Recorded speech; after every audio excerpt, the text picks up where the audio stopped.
Na mimi ukiniacha hapa nikose kuwapatia dakika moja wataninyorosha.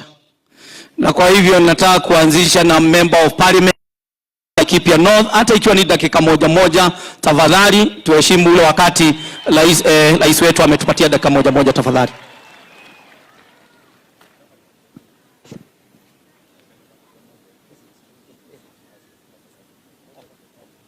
One minute ish. Asante. Your Excellency, the President of the Republic of Kenya, Your Excellency, the Deputy President, all protocol observed, wananchi hamjambo.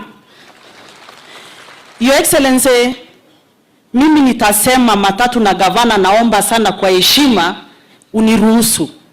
Ya kwanza, napenda kukupongeza Mheshimiwa Rais kwa mambo matatu muhimu ambayo umetufanyia. Kwanza ni maneno ya kuondoa hii maneno ya vetting kwa vitambulisho. Your Excellency, najua ukiangalia statistics ya Laikipia North unashindwa kwani hatuzaangi. Mheshimiwa, sisi ndio tunazaa kuliko kila mtu mwingine. Lakini ukitembea Laikipia North, mtu anatoka jamii ya Mturkana anavetiwa ndio apewe kitambulisho. Mtu anatoka jamii ya Wandorobo Yaku anavetiwa apewe kitambulisho. Na Your Excellency, Yaku dunia mzima wako Mgogodo peke yake, na labda karibu 5 wako Nairobi na 1 wako kwa ofisi yako. Kwa hivyo hiyo vetting imetusaidia sana ikiondolewa. Ya pili, Mheshimiwa Rais, maneno ya security. Watu wa Social, watu wa Laikipia West, mnajua Mheshimiwa Rais alipochaguliwa kuna bunduki tulikuwa tumepewa ya NPR tukapokonywa, na alipoingia mara moja tukarudishiwa hiyo bunduki. Saa hii Social nimenyamaza, Laikipia West imenyamaza, na nashukuru wazee na vijana wale wamekuwa mstari wa kwanza kushikilia amani. Lakini Mheshimiwa Rais, kuna kero kidogo pale Mgogodo East, na najua tumezungumza na wewe na tayari kuna mikakati imefanywa, but I only want to plead with you. Our bandits, they know no other language. They only know brutal force, and the government should face them with brutal force. Mheshimiwa Rais, shukrani yangu ya mwisho. Unajua watu wa Laikipia North hawajui, ulipokuwa mbunge wa Eldoret North, you sacrifice a constituency ndio Laikipia North ipate constituency, na ambaye mimi leo ni mbunge wao. Asante sana. Mheshimiwa Rais, niko na maombi matatu. Ya kwanza, kuna mahali inaitwa XPND, mashamba tulipewa na hayati mzee Moi. Na kuna mashamba ya Muge ambayo tulipopewa mwaka wa 2000. Kulikuwa na vita mbaya hapa, baada ya vita ni kiangazi, wenyeji hawajaweza kulipa, imeaccrue arrears. Tunaomba tupewe waiver ya hiyo arrears. Tayari tumepata mabarua, tunataka kupokonywa hiyo ardhi. Mheshimiwa, tukipokonywa hiyo ardhi, labda sasa tuende mbinguni, hatuna pa kwenda. Mheshimiwa Rais, kuna barabara ya Doldol na Nyuki ambaye tumeimba miaka yetu yote, na najua kwa wakati wako tunakuomba hiyo barabara, na barabara ya Mahiga kwenda Olmoran, na barabara ya Ngeni ya Umande, na barabara ya Rumuruti na Nyuki. Kwa hivyo Mheshimiwa Rais, mimi nataka kushukuru. Ukitufanyia hayo, tutashukua vitambulisho. Next time ukilaunch G16, hesabu Laikipia will be among the 9th one. Asanteni sana. Asante. Mheshimiwa Dr. Ashira Karani, dakika moja. Your Excellency, the President of the Republic of Kenya, Commander-in-Chief, Dr. William Ruto, Naibu wa Rais, His Excellency Rigathi Gachagua, viongozi wengine wote na wananchi wa Rumuruti. Bwana Yesu asifiwe. Your Excellency, mimi nitakuwa mfupi wa maneno. Mimi pia kama Mheshimiwa Sara, wewe ni mwalimu wetu, umetufundisha mambo ni matatu. Mimi pia niko na mambo matatu. Your Excellency, ya kwanza ni mambo ya security. Mambo ya security, nichukue nafasi hii nikupongeze.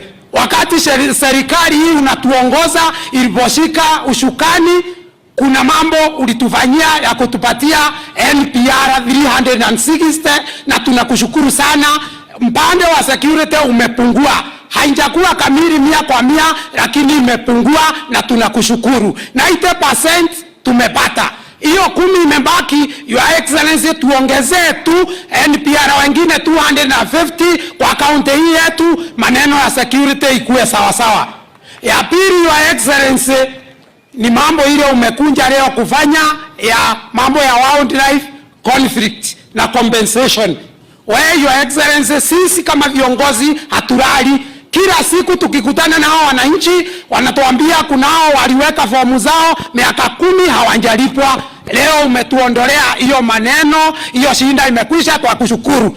Yangu katika constituency yangu ya mwisho, Your Excellency, wakati ulikuwa naibu wa rais na mimi nikawa mjumbe, barabara ya kutoka Sipiri kwenda Mohoteto na Karande ukatuwekea rami. Sasa tuliweka phase 1, phase 2 imebaki kutoka Mohoteto kupanda Kaiti kwenda Orojapet. Kwa hivyo tunakuomba Your Excellency utufanyie hiyo, ututimizie hiyo mambo matatu umetuambia, na tutakushukuru sana. Mimi hapa nitamkaribisha Mheshimiwa Mwangi Kionjore, mjumbe jirani yangu ya Laikipia East, anaye anene yake. Karibu mheshimiwa. Rais wa Jamhuri ya Kenya Dr. William Samoei Ruto, makamu wako na viongozi wote ambaye tuko siku ya leo, watu ya Muruti ya Mjabuni, yangu ni machache, kwa sababu wewe rais umekuwa rafiki yetu, umetembea Laikipia, hatuwezi lalamika, umetuasha. Na sio kutembea peke yake, unatembea Laikipia, kila wakati ukitembea Laikipia kuna ile unatuachia. Leo hii umetembea, hujai kuja hapa siasa tangu uchaguzi ukwishe. Ile yote umekuja kufanya ni project. Leo hii umeguza roho yetu kwamba hii sherehe ya leo ni ya Kenya mzima, lakini umeamua kuifanyia Lumuruti. Umeenda Lariak, lakini ukaamua ni Lumuruti. Nyinyi watu ya Lumuruti pengine mnaona tu ni sherehe na imekuja hapa. Hii ni Kenya mzima inasikiza yale yanatendeka, na kwamba ni Laikipia imefanyika. Shida yetu kubwa zaidi zilikuwa mbili. Ya kwanza ilikuwa ni usalama, insecurity, kuibiwa mali zetu, kuuliwa. Ile ingine ilikuwa ni wanyama wa pori. Leo hii watu ya Rariak na Laikipia hii west mzima, na tena inaguza Laikipia North, watalala vizuri, kwa sababu wako na hakikisho in the next 3-6 months hakuna mnyama atawasubua tena. Na kwa hivyo the vibration will be felt in the whole of Laikipia County.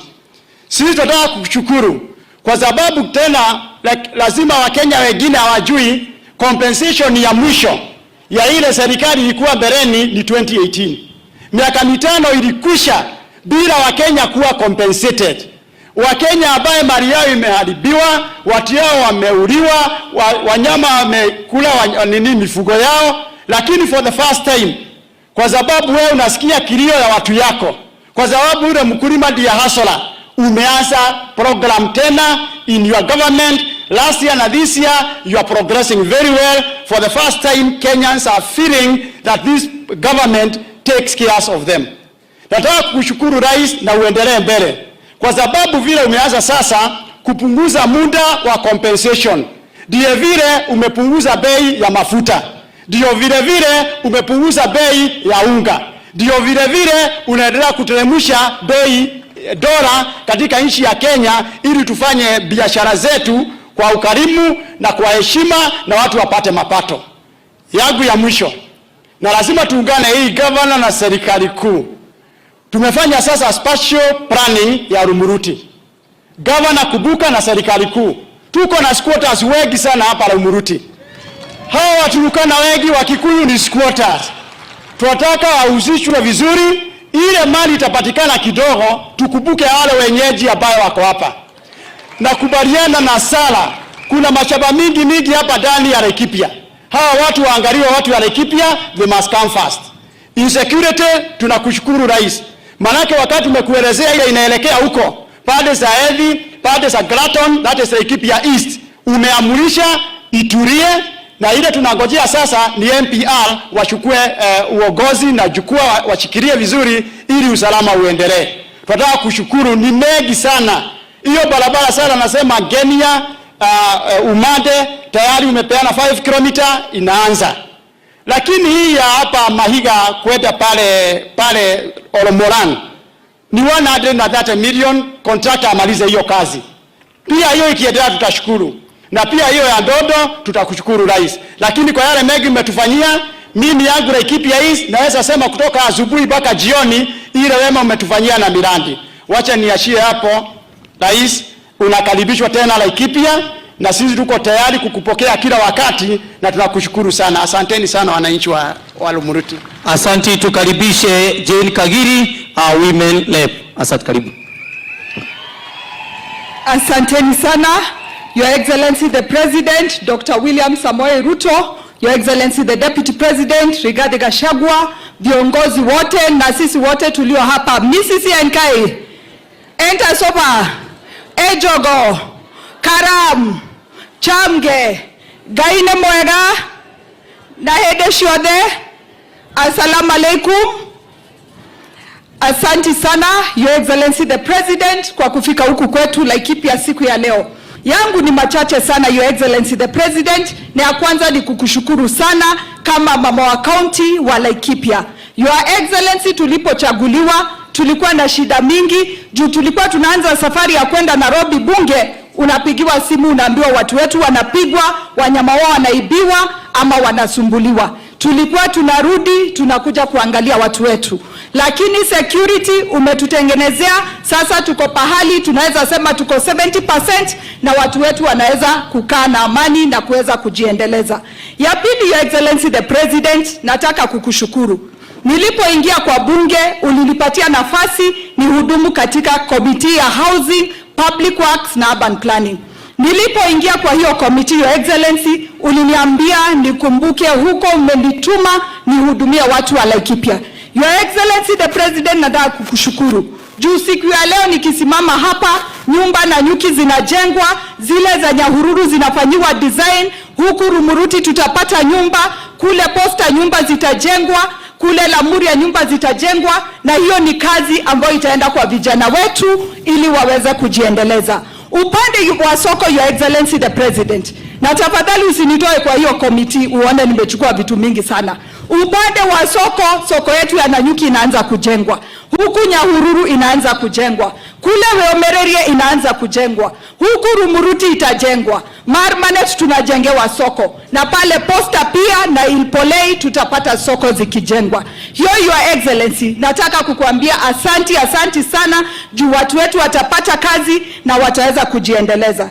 Your Excellency the President, nataka kushukuru juu tulikuwa tunapigiwa simu na watu wetu wakisumbuliwa na ndovu, watoto wakishindwa kwenda kwa shule, lakini leo hii umeanza kazi ya ile fence kujengwa, na watu wetu watakuwa na usalama na chakula watakuza bila shida yoyote. Hiyo tunasema asanti sana Your Excellency.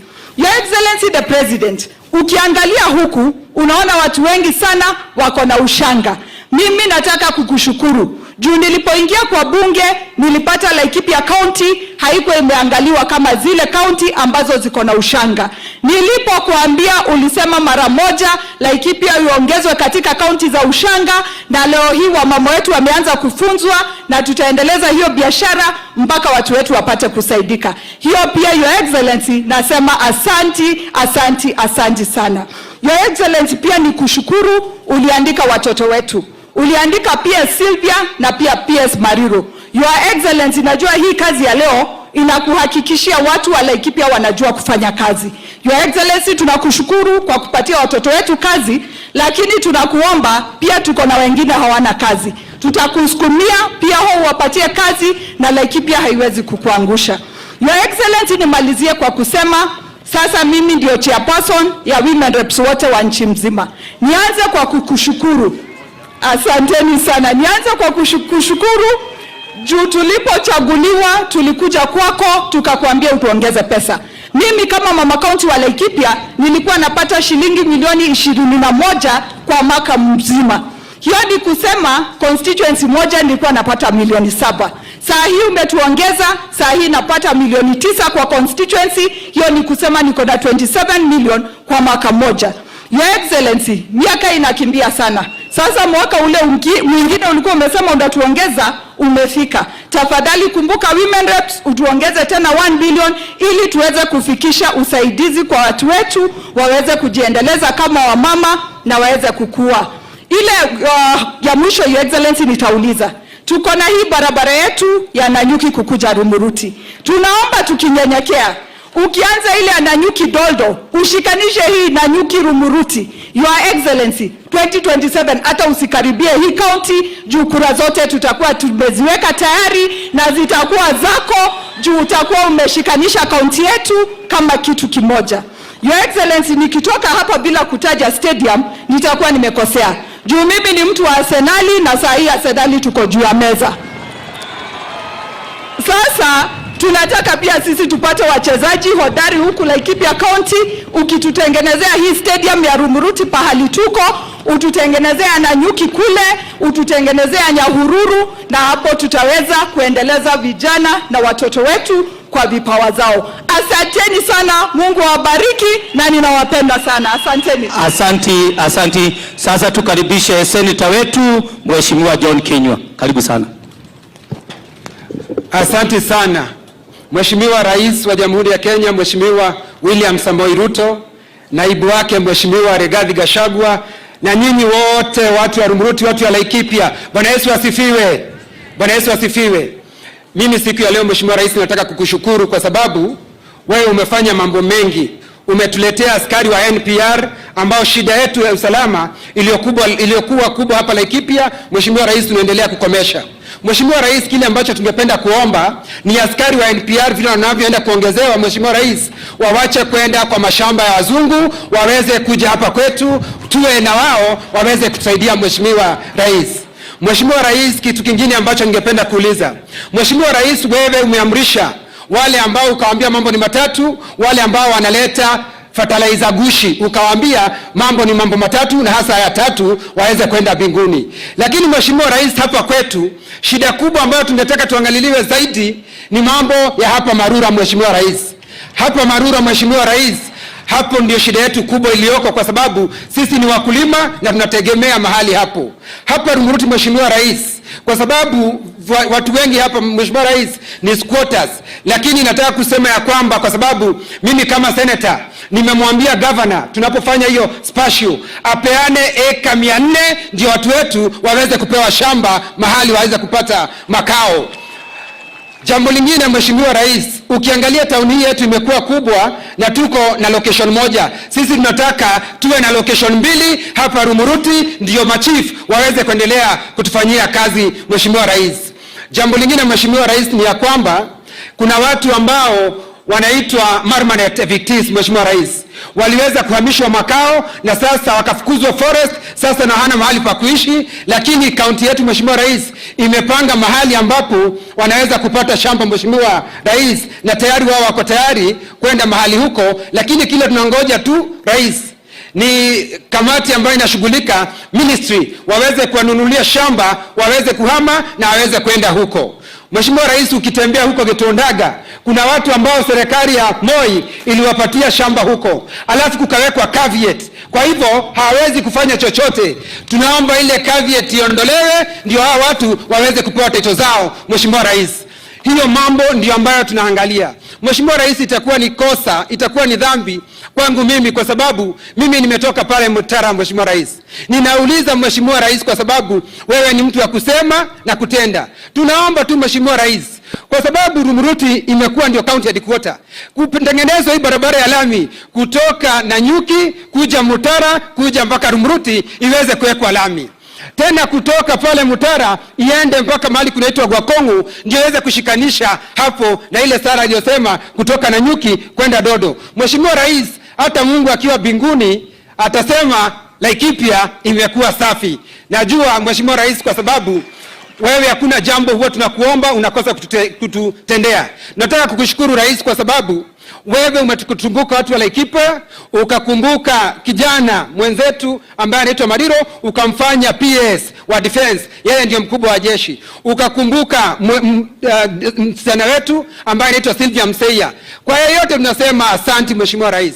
Na hii mambo ya usalama Mheshimiwa Rais, kwa sababu tunaweza kuwa na barabara nzuri, tunaweza kuwa na hospitali nzuri, tunaweza kuwa na barabara, tunaweza kuwa hata na mashamba mazuri, lakini bila usalama itakuwa ni kazi bure. Mheshimiwa Rais, wewe umejitolea na waziri wako wa usalama Profesa Kindiki amefanya jambo la manufaa, na kwa hivyo tunataka kusema asanti na tunashukuru kwa sababu makamu wako wa rais Mheshimiwa Rigathi alikuwa hapa juzi kuangalia mambo ya usalama, na tukamwambia kile tunataka ni NPR kwa sababu hao ndio watatusaidia. Hapa Rumuruti Mheshimiwa Rais, hata hapa kunaonekana ni kama mjini, lakini hata hawa wakipatiwa NPR 15 Mheshimiwa Rais, itakuwa ni vizuri na ni vizuri zaidi. Sitaki kupitisha hapo, nasema asante Mheshimiwa Rais hata kwa kuchagua kukuja kufanya compensation hapa kwetu Laikipia, kwa sababu sisi tumekuwa tukipanda ndovu anavuna, sisi tunapanda ndovu anavuna, lakini sasa hilo litaingia katika kaburi la sahau, na nataka kusema asante jamani. Kwa haya mengi machache nataka kusema Mungu wa Isaka, Mungu wa Ibrahimu, Mungu wa Yakobo, Mungu wa Yusufu awabariki sana hapo, bariki asinsawate na mimi John Kenyo. Asanteni sana. Asanti. Sasa nataka kupatia dakika moja the deputy governor, dakika moja aweze kumsalimia, dakika moja. The President of the Republic of Kenya, Dr. William Samoei Ruto, the Deputy President, Rigathi Gachagua, Governor wetu wa Laikipia County. Mimi leo tu ni kusema shukran. Your Excellency sir, wakati ulikuja hapa last year, tulianzisha na maombi. Maombi ikakuwa kuna ile mikakati ambayo ulituwekea. Ukasema maneno ya soko tumeshapata. Ukasema maneno ya affordable housing tushapata. Leo tunasherekea kuwa tuna electric fence. Watoto wetu wataweza kuenda shule, na pia tutaweza kuwa kusema hata chakula tutapata. Mimi kama Kamore Deputy Governor nasema shukran, karibu tena Laikipia County, na tunakupenda zaidi. Most welcome. Asanti Your Excellency kwa sababu ya ujirani mwema. Tuko na Deputy Governor wa Baringo na salimiane dakika moja. Your Excellency, sir, the President of the Republic of Kenya, Your Excellency, the Deputy President, and all protocols observed, good afternoon. Your Excellency, sir, Baringo is a neighboring county to Laikipia, and we encounter the same challenges with regards to human wildlife. And Your Excellency, nataka kushukuru sana kwa sababu part of the program ya fencing ina involve kule Kapnarok. Na nataka kwamba Your Excellency, tuko na shida moja kule. Shida moja ambayo inahusiana na kuna watu wachache ambao wameenda kotini kusimamisha hiyo fencing, na tunaomba Your Excellency uingilie kati ili tupate kusuluhisha hilo jambo la fencing kule le Kapnarok na Kerio Valley in generally. Your Excellency, Baringo the same arid area, na tuko na shida ya nyoka kule. Tunaomba compensation ya nyoka ikonsideriwe ili iwekwe katika ile compensation ambayo inakuja kule mbele. Asante sana Your Excellency.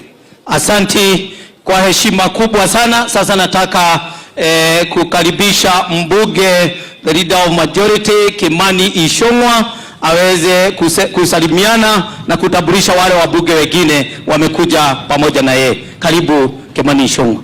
Si tumkaribisha na makofi watu wetu wa Laikipia County. Asanti. Asante Governor, Your Excellency the President, our Deputy President. Itifaki zote zikizingatiwa, wananchi wa Laikipia hamjambo.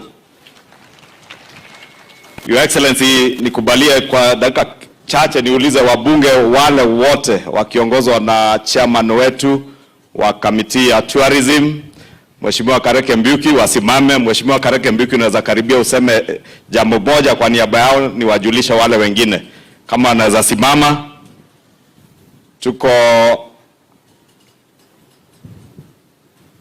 Tuko na Mheshimiwa Kanini Kega, mbunge wetu wa Iyala.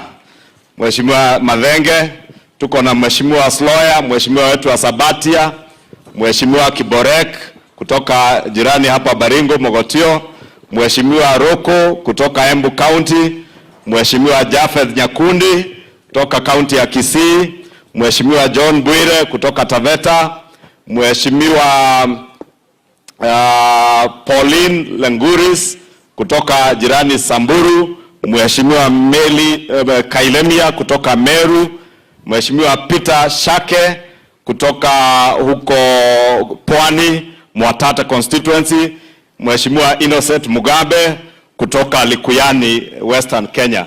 Nafikiri ni hayo, na tuko na chairman wetu wa kamiti ya tourism aseme kwa niaba ya hao. Wengi ya hao ni wanakamati wa kamati ya tourism. Asante sana wa majority leader, His Excellency the President of the Republic of Kenya, Mheshimiwa William Samoei Ruto, His Excellency the Deputy President Rigathi Gachagua, all protocols observed, watu wetu wa Laikipia, Bwana Yesu asifiwe. Niseme siku ya leo ni siku ya furaha, kwa sababu tumeandamana na Mheshimiwa Rais alikuja kugundua hii program yetu ya human compensation kupitia kwa maneno ya wildlife. Your Excellency, tunataka kutoa shukrani tukiwa committee na tukiwa wanambunge, kwa sababu the last time compensation zilifanywa ilikuwa mwaka wa 2016-2017, na kutoka wakati huo saa hii wakati umeshukua ushukani ndio tunaona maneno ya compensation ikiwa fast tracked. Na hii scheme unakuja kutuletea Your Excellency saa itaweza kusaidia watu wetu na njia mingi, kwa sababu wananchi wanaumia. Lakini Your Excellency, sisi tukiwa wanambunge tunataka kuhakikishia tutaendelea kufanya kazi na serikali kuhakikisha the priority number one. Your Excellency, umesikia ile compensation amount inatakikana so far ni more than 7 billion. Emphasis ya serikali, Your Excellency, ni ingia katika maneno ya mitigation, na ndio umeanzisha pande ile kuweka ile ua, na ili wanyama wakae pande ile na watu wetu wakae pande nyingine ya nje. Your Excellency, ikiingia maneno ya kupatia wanyamapori maji, kwa sababu saa nyingine tunaona priority kubwa inakuwa kwa wanyamapori, wananchi ambao wako huku nje wanateseka. Kama ni mboa tunatengeneza, kama tunaweka water pande ile ya national park na game reserves, nao wananchi wapatiwe maji. Kama ni maneno ya compensation, tunahakikisha Your Excellency wananchi nao wanapata riziki yao in time. Your Excellency, nataka kukuhakikishia tukiwa mbunge tutaendelea kushirikiana pamoja na waziri na PS na the entire sector kuhakikisha ile, kwa sababu hii sector yetu, Your Excellency, wakati umeinua hali ya uchumi ya nchi yetu, hii sector inaweza kugenerate a lot of revenue kupitia wa KWS, kupitia kwa various funds ambazo tuko nazo, so that going forward, Your Excellency, hii sector itakuwa self-sustaining. Kwa hivyo kwetu ni kutoa shukrani na kuhakikishia tutaendelea kufanya kazi pamoja, so that mwananchi wetu aweze kufaidika. Lastly, Your Excellency, kwa sababu tunajua KWS inalifanya recruitment ya rangers in all the 47 counties. Hii Laikipia county ni ile county moja ambayo imeumia sana maneno ya human wildlife conflict. Wakati county zingine zinapewa rangers, tuhakikishe counties ambazo zimeathirika zaidi kama Laikipia wanapata ile inaitwa affirmative action. Wale wengine labda wakipata 10, Laikipia, Meru, pande ile nyingine Taveta waongezewe kidogo, kwa sababu wao ndio wanapata madhara kubwa hii maneno ya compensation. Kwa hivyo kwa machache na mengi, Your Excellency, count on our total support as we deliver your vision to the people of Kenya. Asante sana. Asante, tumpigie Mheshimiwa Kareke makofi. Huyo ndiye chairman wetu wa kamati ya utalii na kulinda wanyamapori.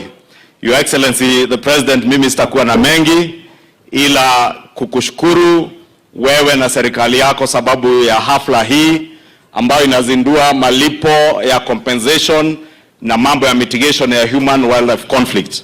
And Your Excellency, you remember when we visited this county before the elections of 2022 during the economic forum for Laikipia County. Amongst the issues that were of key concern to the people of Laikipia was a question of human wildlife conflict and the huge potential that lay in our conservancies in this county, and also the vast land that we have, the potential that was there in this county for agricultural production, right from food for consumption and for export, especially on horticulture. And Your Excellency, I thank you ya kuwa wakati huu yale mambo ambayo tuliongea na wananchi wa Laikipia na tukayaweka kwa manifesto ya Kenya Kwanza. Hayakuwa tu ni mambo ya kuongea na mambo ya kuandika tu kwa manifesto kama kijitabu cha kusoma, ya kuwa yale mambo ambayo uliwaahidi wananchi wa Laikipia, mambo ya human wildlife conflict, compensation, mambo ya mitigation kama hiyo ya kuweka ua, kuhakikisha ya kuwa wanyama pori hawaingii kwa mashamba ya wananchi, ni mambo ambayo unatimiza na yanaonekana. Ya kuwa sasa, kutoka sasa, sio tu mambo ya kuwalipa watu ambao wameumizwa na wanyama wa pori, lakini pia kuhakikisha ya kuwa wanyama wa pori hawaharibu maisha na mali ya wananchi, hasa wakulima ambao wanalima. Na ukahakikisha ya kuwa rais, mambo ya chakula ambao hawa wananchi wa Laikipia wanakuza inapata soko. Na umetuambia vizuri wakati tumetoka pande ile nyingine ya Mwatetu ya kuwa hapa umehakikisha ya kuwa Laikipia West kuna soko 4 ambazo utajenga to make sure wananchi wakikuza chakula ambayo imelindwa kutoka kwa kuharibiwa na wanyama pori inapata soko, na wananchi wanaweka pesa kwa mfuko vile tuliwaahidi kufanya kampeni. Kwa hivyo rais, taki niseme mengi sababu wewe ulituambia kazi ni kazi, pesa mfukoni, na sasa tumeanza kuona hayo yakitendeka, na ukiweka mikakati ya kuhakikisha ya kuwa pesa zimerudi mikononi mwa mwananchi. Tukushukuru na tukuambie kutoka bunge tutashirikiana na serikali na wizara kuhakikisha ya kuwa fedha ambazo zitatengwa kufanya hii kazi ya mitigation na ya compensation zitatumika vile zinavyofaa kutumika. We shall offer that meaningful oversight from Parliament to ensure that all monies allocated for these purposes are deployed exactly to the benefit of the people of Laikipia and Kenya at large. Asante na Mungu awabariki. Asante na ruhusa yako rais wetu. Kuna magavana wawili wenzetu na itakuwa baya sana nikikosa kuwapatia kama gavana wa hii eneo. Tuko na gavana wa kutoka kule Taita Taveta, nitampatia dakika 1, na gavana wetu wa kule Samburu naye nitampatia dakika 1. Karibu sana gavana Taita Taveta.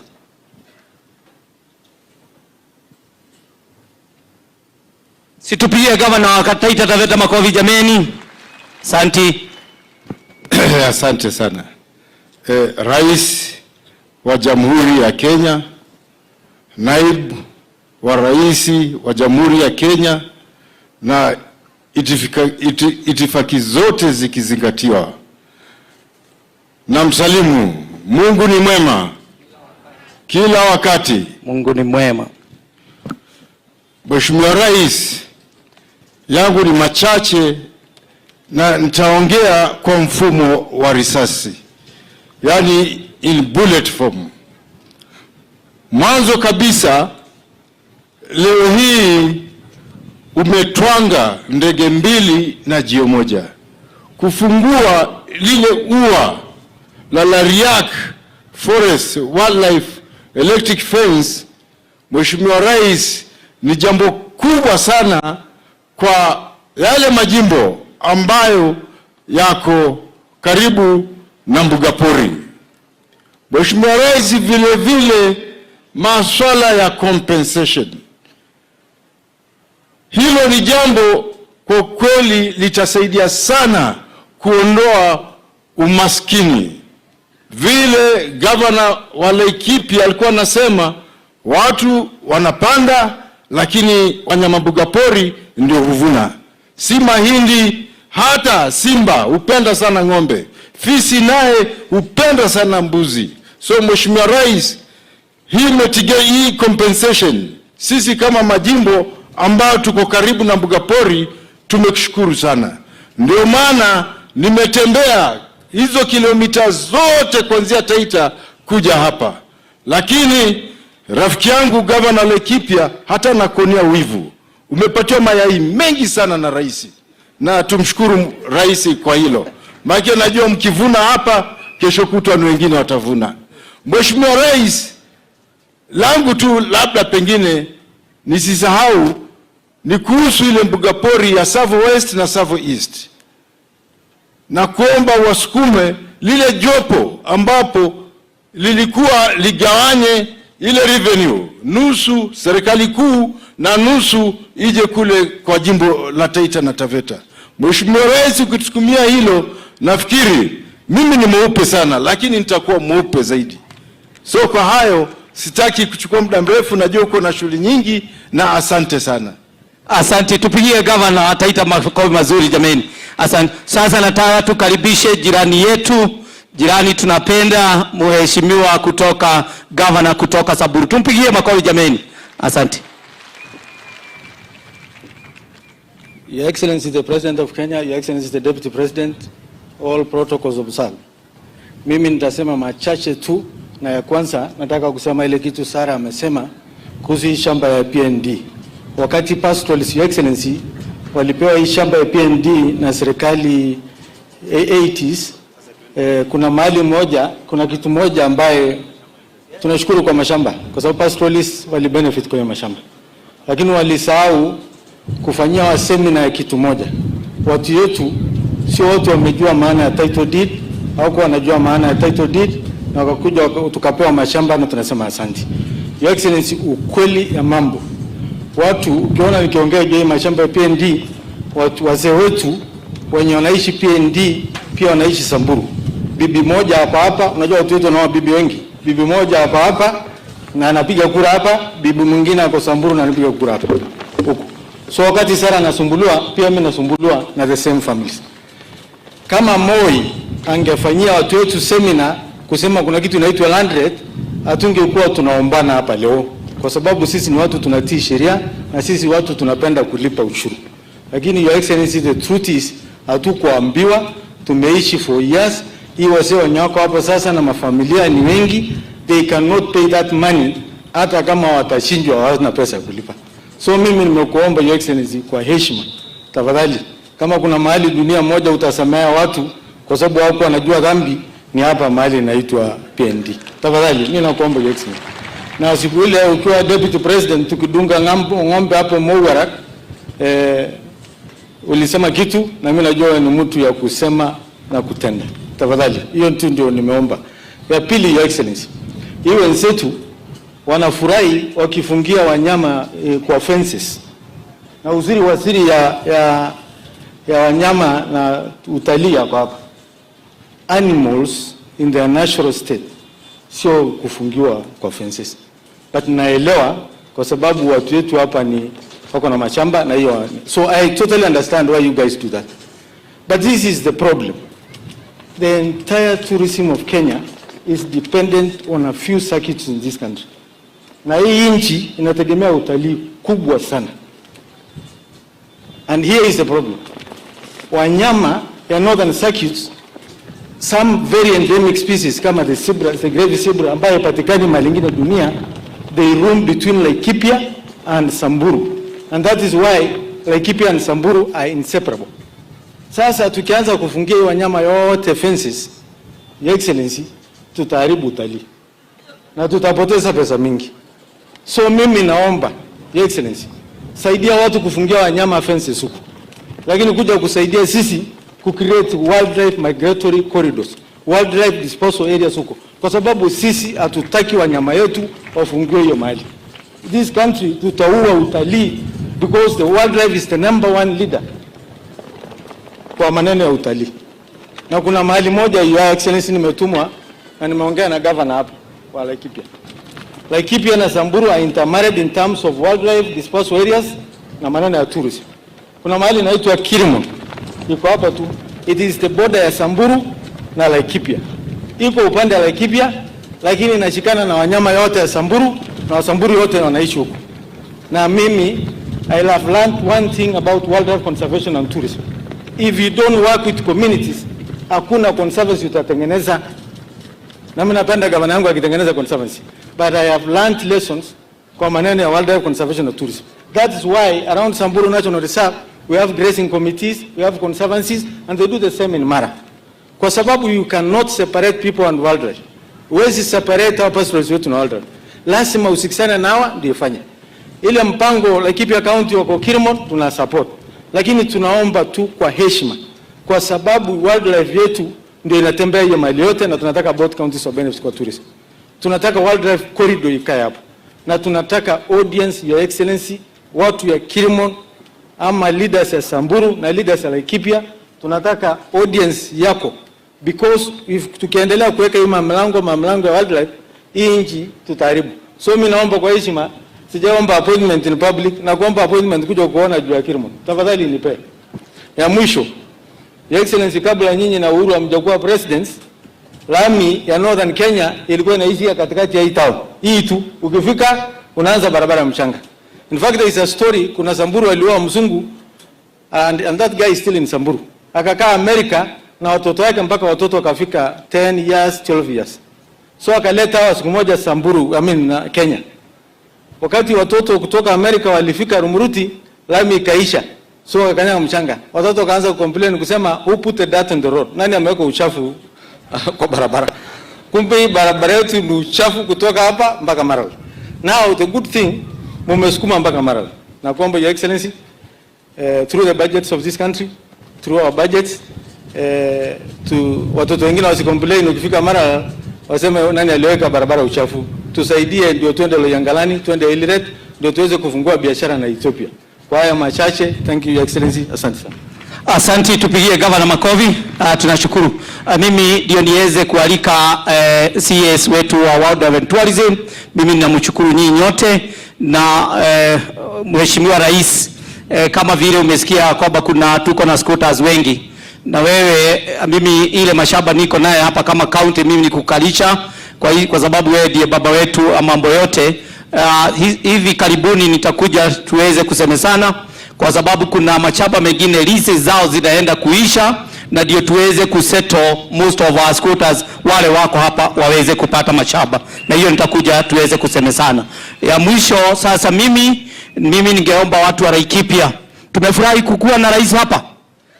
Tumekuwa na rais hapa. Sikila wakati mnatutuma tuambie rais akuja hapa. Hebu tukaribishe rais na makofi, tumwambie asante na makofi mazuri na shangwe na vigeregere. Asante sana. Sasa kwa heshima, mimi nataka kwa heshima kubwa kukaribisha waziri wetu wa wizara ya Wildlife and Tourism, na tunasema kwamba amefanya kazi mzuri kwa sababu Kilimon hii siku hizi itakuwa ya utalii. Tumkaribishe na makofi mazuri jameni. Asante, karibu sana.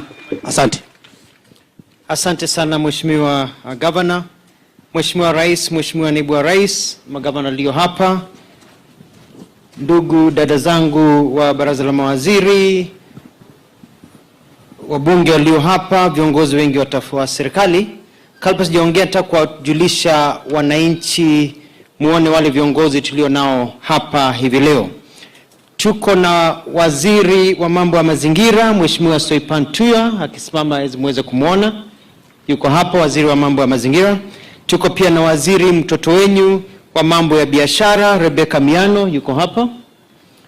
Tuko na makatibu wa mawaziri wizara tofauti. Tuko na Silva Museia aliye hapa, akiwa pia na Patrick Mariro wa mambo ya defense, na Mugambi Getonga akiwa hapa wa mambo ya forestry. Tuna pia board tofauti. Tuna board ya WRTI board kiongozwa na Governor Dr. Nkedianye, wako hapa na wasimame pia wananchi waweze kuona board iko hapa ya mambo ya RTI. KWS board pamoja na maafisa wa KWS wakiongozwa na Lieutenant General Koipaton pia wako hapa, wako hapa. Tourism Fund Chair yuko hapa, mtoto wenyu pia Bwana Some na timu yake, na viongozi tofauti wa serikali akiwako pia Comptroller State House Kato Ole Metito. Pia tuna wekezaji na marafiki wetu katika kazi hii. Tuna Dr. James Mwangi alio hapa, representatives of World Bank na viongozi wengine walio hapa. Wananchi hamjambo. Nitasoma kwa ufupi kwa lugha ya Kiingereza. Your Excellency, every week I receive a report of human wildlife cases that have arisen in the past week, and my heart breaks when I hear of people being killed and maimed because of the interactions with elephants, hippos, buffaloes, snakes, and other animals. What is even more painful is the fact that for the last 7 years, we have really been unable to properly compensate widows, widowers, sons and daughters and parents who have lost loved ones. Today, my heart is warmer as we launch this modern digital scheme that will not only accelerate the compensation program, but also enable us to work with others to raise more funds to compensate the affected. Your Excellency, it is better and cheaper to prevent conflict than to compensate. When you appointed me into this position, I embarked on a major mitigation program to protect our people and wildlife. For instance, the fencing program that you launched earlier on is critical to keeping animals in their home and wananchi at their homes. This phase 1 has a budget of 300 million shillings and will be laying 350 kilometers of electric fence. We'll soon be embarking on phase 2 for another 350 kilometers. I like the statements and the sentiments given by Governor Elite from Samburu. Nataka kuhakikisha kwamba mambo ya corridors tumefactor katika fencing yetu. Ya kwamba kuna maeneo ambayo tunaacha, ambayo tutakuwa tukifungua ndio wanyama waweze kutembea, kwenda ziara zao na kurudi ikiwa ni desturi yao kwa muda mrefu. In addition to the fencing, Your Excellency, we are undertaking construction of water ponds for wananchi and animals. And I want to thank my chairman of the Tourism Committee, Chris Chiambuki, and for the support, because we are digging dams and boreholes for community members, not only for the animals. We are opening up corridors, we are initiating an education program and rapid response by KWS, production and provision of snake venom. Your Excellency, we have tasked the WRTI, Dr. Mondi is here and his team, and we have a program where we want to produce our own snake venom. Hatutaki kusikia kwamba mtu ameuawa na nyoka katika nchi yetu ya Kenya. Tunataka tuweke hii dawa ya kutibu kuumwa na nyoka katika kila eneo la nchi yetu, kutoka kusini mpaka kila mahali. Ndio wananchi ukiumwa na nyoka unajua unaweza kimbia to the nearest health center, unadungwa shindano, haufariki. Uweze kuishi maisha kama vile wengine wanaishi kule ngambo. Your Excellency, this is part of your agenda for conservation and protection of our habitat. We want, by the end of this year, not to hear of major cases of human-wildlife conflict anymore. I wish to thank my principal secretaries, the brilliant Ms. Sylvia Museya and the amazing John Oloitua, who we also call our tourist attraction, for their commitment to this vision. I also wish to thank the teams under the ministry for their excellent work. Your Excellency, let me spend just a few minutes to talk about tourism. In the last 2 weeks, I have visited and held critical meetings with the leadership of 11 counties: Samburu, Kitui, Taita Taveta, Narok, Makueni, Kwale, Kiambu, Bungoma, Busia, Kajiado, and yesterday and today with the governor and the teams from Laikipia. I will be visiting other counties because they are all important and vital for tourism and wildlife conservation. Together with the governors and leaders, we have agreed on what needs to be done to grow tourism by improving circuits, identifying new products, and providing a conducive environment to attract and prolong the stay of tourists. Focus has also been on how to ensure local communities, the unemployed youth, women, fathers, and others are empowered as they benefit from tourism as we roll back poverty. Your Excellency, ladies and gentlemen, Kenya is an amazing country, as you aptly put it the other day, Your Excellency. Our beauty is unmatched. Whereas some countries have large deposits of oil and mineral deposits, in Kenya we have tourism as our natural resource. I am convinced, as you are, that we can bring the whole world to Kenya and make a lot of money from tourism and conferencing. We are not just looking at increasing the number of visits, but also the value of tourism. To achieve this, I have been discussing with leaders on how we can create a proper environment and services, including comfort areas and new adventure circuits, in order to attract and reattract tourists. Your Excellency, yesterday the governor of Laikipia, Joshua Irungu, showed me an area that is akin to paradise, which we talked about today, the Kirumun National Reserve.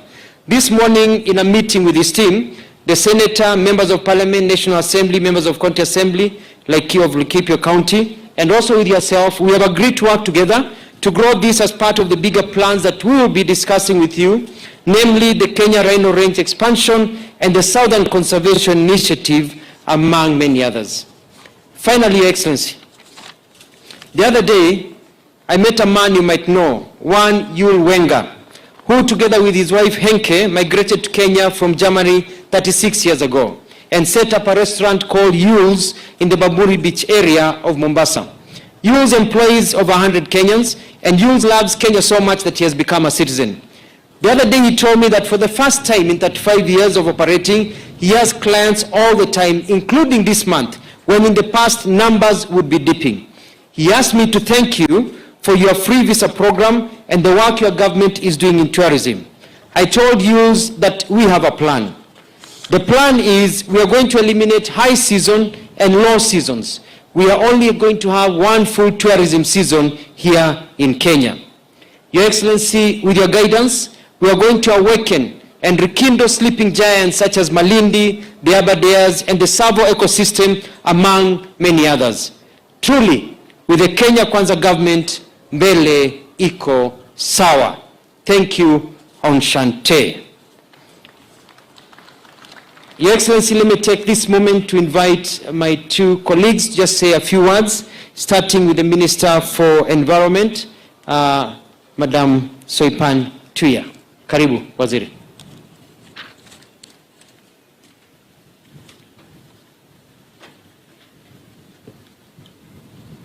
Asante sana Mheshimiwa Waziri, na nitaanza kwa kukupongeza kwa kazi nzuri ambayo umefanya siku ya leo kwa wizara yako ya kuzindua fidia kwa wale waathiriwa wa human wildlife conflict, na pia kwa kuzindua muundo mpya wa kuweza kufanya hiyo fidia itimike kwa haraka. La pili ni ule mpangilio wa kuweka ua katika misitu ya Lariak pamoja na Marmanet. Your Excellency, kwa mpangilio wa Mheshimiwa Mutua, kuweka ua anaona kwa upande wa preventing human wildlife conflict. Kwa upande wa mazingira, that fencing also guarantees the protection of our forests. Kwa mwelekeo wako Mheshimiwa Rais, tuna mpangilio wa kukumbana ama kupambana na janga ama majanga yanayotokana na climate change ama ile crisis ya climate change. Na moja yazo is to ensure restoration of our degraded ecosystems.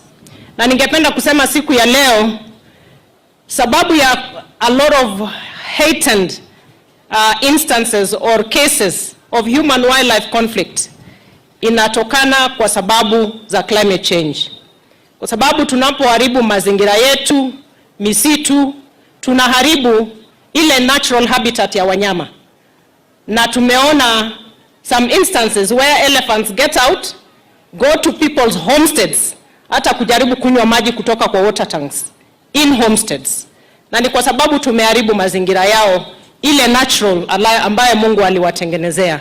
Ningetaka kuwasihi wananchi tuungane pamoja katika ule mwito wa Mheshimiwa Rais ya kuhakikisha tunapunguza ama tunaangamiza kabisa zile illegalities ambazo ziko kwa misitu yetu. Tuko na rangers wa kutosha wakati huu kwa sababu tulifanya employment last year, na Mheshimiwa Rais, I'm happy to report that the many cases of illegalities within our forests have gone down because of that. The other reason is because we are very keen on ensuring a good relationship between the Kenya Forest Service and the communities. And on that note is just to say that we are keen, and we are in discussion with my brother Mutua, to ensure that we have a very holistic view of conservation. When we talk about conservation, it must be people-centric. If we talk about conservation, bila kuangazia mambo ya livelihoods ya wananchi, we will not succeed, it will not be sustainable. Na ni kuwasihi pia washikadau wetu, private sector, our development partners, let us put our efforts together to make sure that our conservation efforts, hata ile ya upanzi wa miti, isiwe ni kupanda miti pekee, but it has to have an angle of poverty reduction and responding to the food security needs of the people, responding to the water scarcity needs of the people, and that way it becomes sustainable. Mheshimiwa Rais, katika mpangilio wetu wa 15 billion, we have set targets for everybody. For Laikipia County, for example, our tree cover stands at 11.2%, our forest cover stands at 9.8%, and with calculations on the available spaces for conservation and tree growing, from wetlands to forests to urban green spaces, we have set a target for 370 million trees to be grown within this county in the next 10 years, and it requires a very collaborative effort. Siku ya leo waziri ameweka ua katika pale Lariak. We will step in collaboration with KWS, Kenya Forest Service, the National Government Administration, to ensure the highly degraded Lariak. We plant enough trees, and we have the technology of doing aerial seeding, na using drones in partnership with various partners who have expressed interest to make sure that as we deal with the human-wildlife conflict, the streams of water within Lariak Forest will begin to flow once again. And once that happens, we don't even have to invest a lot of money again doing dams and boreholes, because our rivers will flow again when we conserve our forests. Kwa hayo machache nitawachia hapo, nikiwasihi wananchi tupande miti, na kila mmoja wetu akiweza kupanda hata kwa kiwango cha chini kabisa, upande miti 30 kwa mwaka mzima, na tuko wa Kenya karibu milioni 50, tutakuwa tumetimiza ile lengo ya 15 billion trees, na tutapunguza janga la ukame, tutapunguza mambo ya mafuriko, na tuweze kuhakikisha kuna chakula cha kutosha. Na kwa sababu sasa tumeweka mipangilio, hatutataka watu kuingia kwa misitu tena. Hata ile grazing, kwa sababu wengine wanaingia kufanya grazing, instead of grazing wanaenda kufanya uhalifu mwingine. Wengine wanasema ni mambo ya pelis, lakini wanaingia pale na tractors. Itabidi tushirikiane na washikadau. We can no longer depend on our forests at the current rates of 70% for wood fuel. And Your Excellency, you know that with our clean cooking strategy, which we recently passed in Parliament, we are passed in Cabinet, and it will go through Parliament at some point, Your Excellency. We must distract the focus on our forests for biomass, which now stands at over 70%. Because if we continue with that, then we will be engaging in a zero-sum game. Na kwa mpangilio ule wa carbon markets, clean cooking technologies, we are going to embrace them ili tupatie wananchi njia mbadala ya wood, ya fuel at the domestic level to reduce the pressure on our forests. Asante sana, na pongezi tena Mheshimiwa Mutua. Asante sana, na hapo jana tumepanda miti 10,000 pale Lariak, kwa hivyo mpango wa kazi unaendelea. I want now to invite dada yangu Rebecca Miano, waziri wa biashara. Karibu. Asante sana, Your Excellency the President. Kama waziri wa wekezaji, biashara na viwanda, nimefurahi sana leo kwa sababu mradi huu wa kuwalipa walioathiriwa na wanyamapori utainua biashara eneo hili na pia Kenya kwa jumla. Hapa Laikipia kunajulikana sana kwa utalii, ukulima na greenhouse farming na ranching, na kwa hivyo jukumu letu kama wizara ni kutekeleza viwanda. And Your Excellency, with your support, we have seen industrialization taking shape. Just this Monday, you inaugurated one of the biggest factories to manufacture clinker that will be used for cement. And we want to thank you for that and many others. As a ministry, we want to accelerate the industrial spaces, EPZA, special economic zones, and even the KIPES. Na Your Excellency, nikiwa hapa leo nitaenda kuangalia ule mradi wa KAIPS hapa Laikipia, kwa sababu kwa siku zijazo katika magazeti tutatangaza wale ambao watakuwa na interest ya kuja kuwekeza biashara katika hizo counties. In terms of exports, Your Excellency, we are glad we have been able to look for markets. We have signed EPA with the EU. We have finished the SEPA with the United Arab Emirates.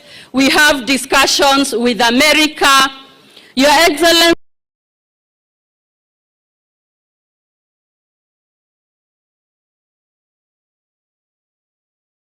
I'm very happy to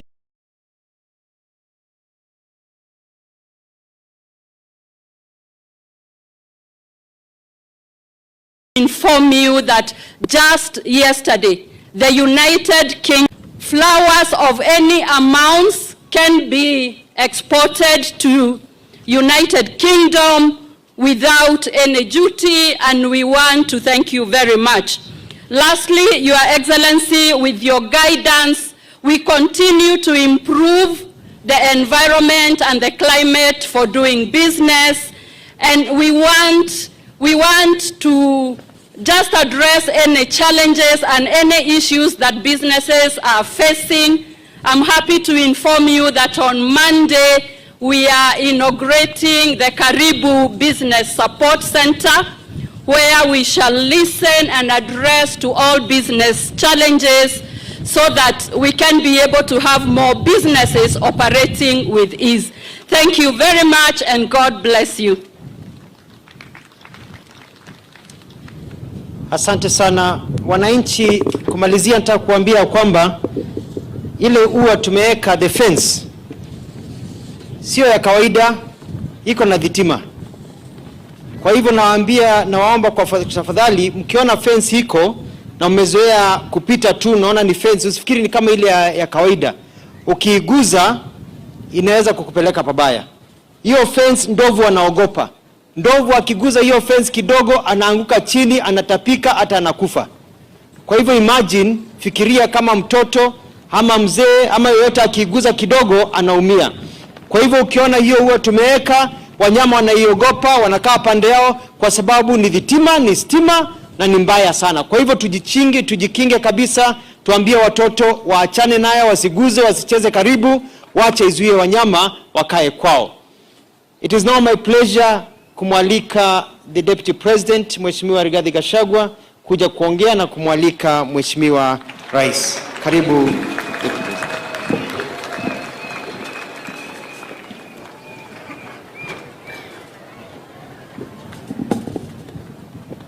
Asante sana kiongozi wetu Rais wa Jamhuri ya Kenya Daktari William Samoei Ruto, viongozi wenzangu, watu wetu wa hapa Rumruti, hamjambo? Hamjambo tena. God is good and all the time. Asante, nisalimieni kwa hewa watu wa Rumruti. Bwana Yesu asifiwe. Bwana Yesu asifiwe tena. Mheshimiwa Rais, kama kuna mtu amefurahi leo ni mimi,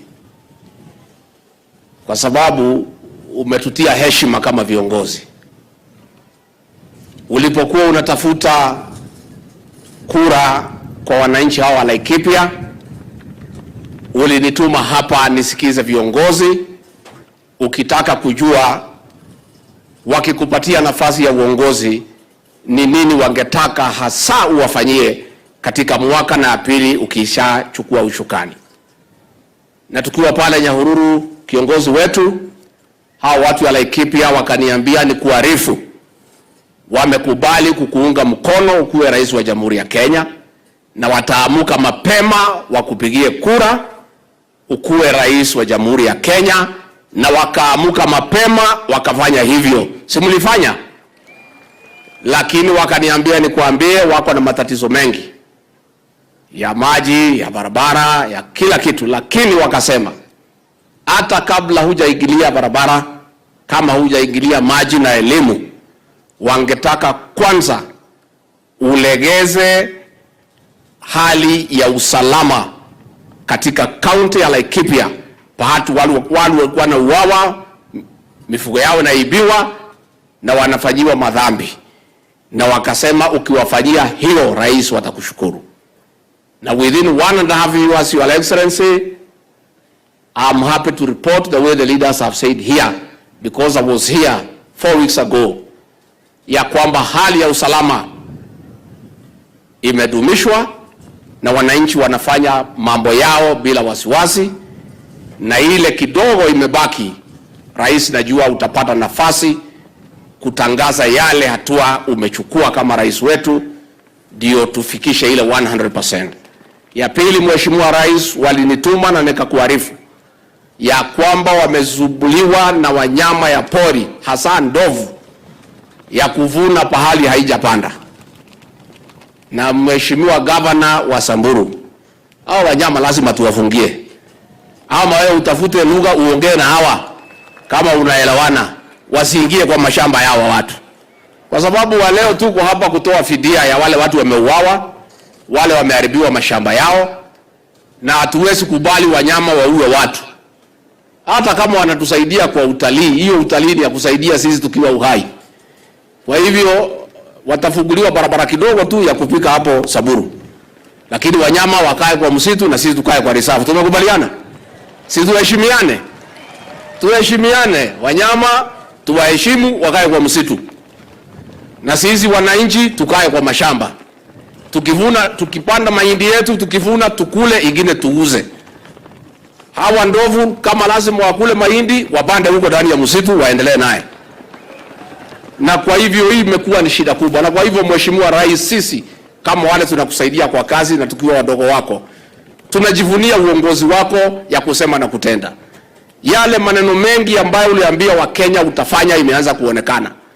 Na ni vile tu rais aliingia pale, kulikuwa na shida mingi.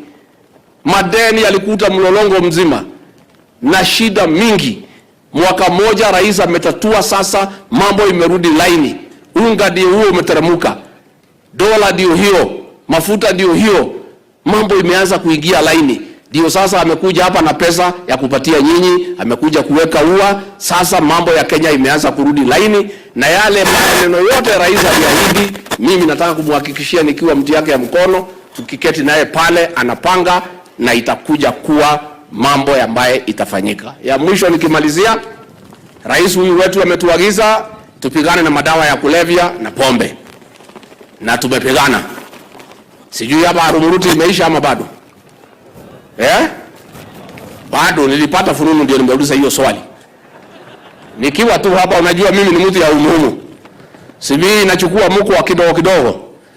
Pombe tumepigana naye hapa Laikipia, lakini hapa Rumuruti, Bwana Regional Commissioner, your DCC, your OSPD, your OCSs in Rumuruti are failing us, and they are not doing what they are supposed to do.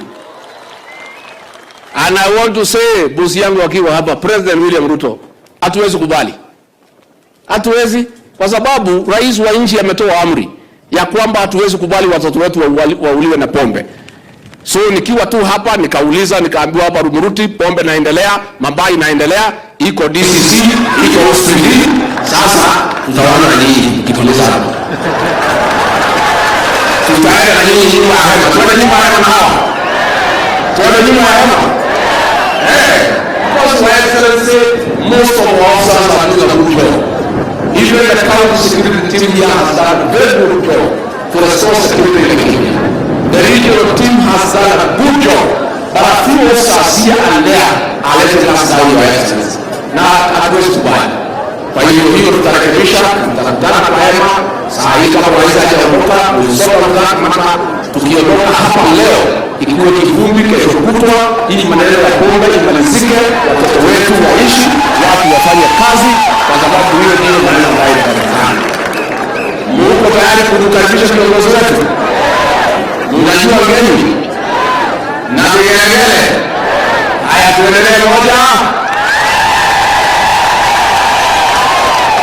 Pili. Tatu.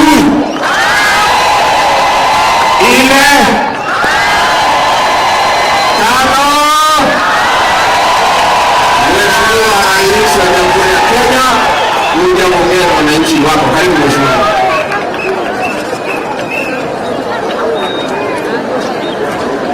Asanteni sana. Tafadhali tunaweza kuketi chini watu wa Laikipia. Viongozi wote wenzangu, watu wa Laikipia, hamjambo. Umuruti hamjambo. Bwana Yesu asifiwe. Hebu mnisalimie hewani hivyo. Bwana Yesu asifiwe. Kwanza mimi nataka nichukue nafasi hii kwa sababu nimekuja hapa Laikipia. Hii ni mara yangu ya 3 baada ya uchaguzi. Wacha nirudie tena nikiwa hapa Rumuruti kwa watu wa Laikipia. Tulikuja tukaomba kura zenu mkatupatia. Kwa niaba yangu na timu yetu hapa kutoka MCA, wabunge wenu, gavana wenu, senator, women rep, deputy wangu na mimi tunasema asante sana kwenu kwa kura zenu. Watu wa Laikipia mmenisikia? Narudia kusema asante sana. Tulikubaliana na nyinyi watu wa Laikipia wakati tulisimama hapa kwa roundabout. Tukakubaliana ya kwamba baada ya uchaguzi kazi ndio itaendelea. Na tulikubaliana kitendawili haitaanza. Ni kweli ama si kweli? Na kwa sababu tulikubaliana kazi ndio itaendelea, mimi nawashukuru sana kwa sababu rekodi tuko nayo ni kwamba kazi ya wananchi katika kaunti yetu ya Laikipia inapiga hatua ya kwenda mbele. Tulikubaliana kwanza ya kwamba kila mtoto wa Kenya apate nafasi ya kusoma, na hatutaki mtoto abaki nyumbani kwa sababu hakuna usalama ama kwa sababu hakuna mpango ya kutosha ya masomo ya watoto wetu.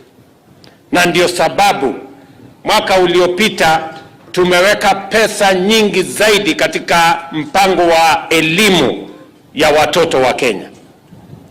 Tumeajiri walimu 56,000 wapya kusomesha watoto wa taifa letu la Kenya. Mimi nawauliza watu wa Laikipia, tena nirudie, kila chief, kila assistant county commissioner, kila county commissioner na viongozi wote wa makanisa na vijiji, tuhakikishe kila mtoto ambaye amefika umri wa kwenda shule anaenda shuleni, kwa sababu tumeweka pesa nyingi kama serikali kwa masomo ya watoto wa Kenya. Na hakuna ile jambo tunaweza kuwapatia watoto wetu. The greatest empowerment any society or any nation can give to its citizen is empowerment through education. Tunaweka pesa kila mwaka bilioni 650 kusomesha watoto wa Kenya. Wewe kama mzazi, kama unachelewesha mtoto wako hajaenda shule, utakuwa unaenda hasara, kwa sababu serikali tayari imeweka pesa ya kutosha kusomesha watoto wa Kenya. Kama kutakuwa na matatizo ya school fees ama malipo ya shuleni, tuko na mpango tofauti. County wako na basari, wabunge tumewapatia pesa nyingi ya basari ili tuhakikisha kwamba hakuna mtoto wa Kenya anakosa kwenda shule kwa sababu mzazi hana uwezo. Jambo la pili, tulikubaliana na nyinyi ya kwamba hatuwezi kuwa ni nchi huru ili hali tuko katika mtego na tuko katika mahali ambapo ni nchi ambayo imeshikwa mateka na njaa. Tukakubaliana lazima tusaidie wakulima, lazima tuwe na mpango ya sawasawa kuhakikisha kwamba tunazalisha chakula ya kutosha, ndio Kenya iweze kupata chakula, tuondoe njaa katika taifa letu. Na washukuru sana watu wa Laikipia, hasa wakulima, kwa bidii yenu. Nyinyi mnaelewa leo katika taifa letu la Kenya, kwa sababu Mungu ametubarikia na mvua, nyinyi wakulima mmeweka bidii, na serikali pia tumehakikisha kwamba kuna mbolea na tumepunguza bei Ile ilikuwa inauzwa 6,000, saa hizi inapatikana kwa 2,500 kwa sababu ya hiyo kolabo ya wakulima, serikali na Mungu ametupatia mvua. Leo bei ya chakula katika taifa letu la Kenya imeshuka. Ile ilikuwa 200 na karibu 40, saa iko hapa karibu 100 saa hizi. Na mimi nataka niwahakikishie hiyo mpango tutaendelea nayo mpaka kabisa tuhakikishe ya kwamba mambo ya njaa katika taifa letu la Kenya tunashughulikia kikamilifu.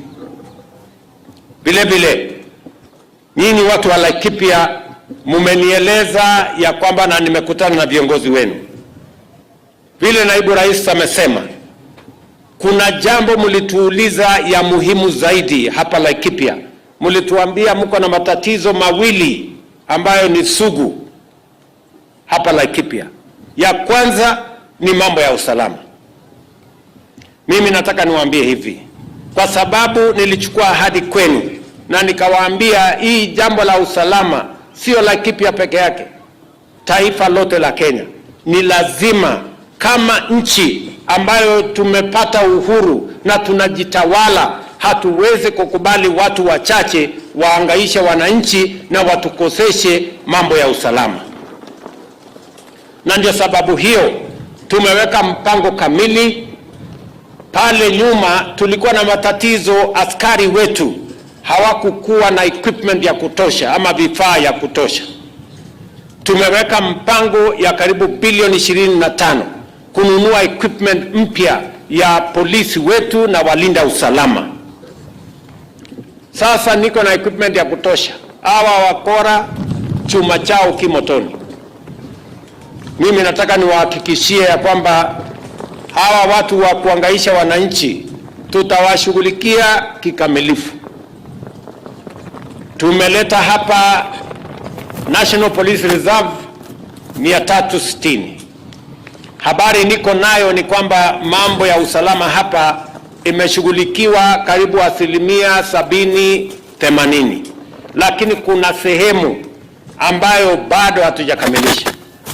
Mimi nawatangazia hapa leo ya kwamba tutaongeza polisi wa National Police Reserve 250 wengine. Mpango yetu ikiwa ni kwamba kila kona, kila kijiji, kila mahali ambapo kuna matatizo ya usalama tutakuwa na askari wa polisi, tutakuwa na askari wa NPR na tutakuwa na vifaa ya kutosha. I want to give you my word and commitment. We are going to secure Laikipia County as we secure all the other counties of the Republic of Kenya. Nikiwa hapa Laikipia, viongozi wamesema Laikipia na Samburu ni Siamese twins. Na mimi nakubali. Nyinyi mambo yenu inaendea sambamba. Ile kazi tunafanya hapa ya kuhakikisha kwamba tunaweka usalama ndio tunafanya kule Samburu. And I want to tell the people of Samburu from Laikipia that we have a commitment as government. We are going to make sure that Samburu is safe. We are going to make sure that Turkana, Baringo, West Pokot, Elgeyo Marakwet is safe. I have given very firm instructions on this northern part of Kenya, from Elgeyo Marakwet through West Pokot kupitia hapa kwenu all the way mpaka Isiolo, tuhakikishe ya kwamba wale watu bandits tutakabiliana na wao. And I want to give you my word. Hii mnaona kelele kidogo.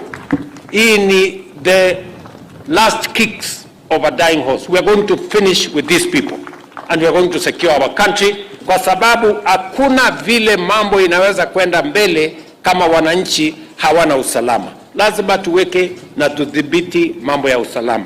Na wauliza viongozi, na wauliza wananchi, tushirikiane, msifiche wakora, msifiche wezi, msifiche wale wanatuharibia mambo ya usalama. Kama mtu ni mkora, kama ni bandit, kama ni mwizi wa ng'ombe, mtuambie ndio tukabiliane na yeye. tuko na mahali ya kupeleka wezi wote. Na mnajua ni mahali gani? Sinema hiyo? Yes. Mulituambia tena jambo la pili ya muhimu hapa Laikipia. Mulituambia ya kwamba wanyama wa pori wanawasumbua sana.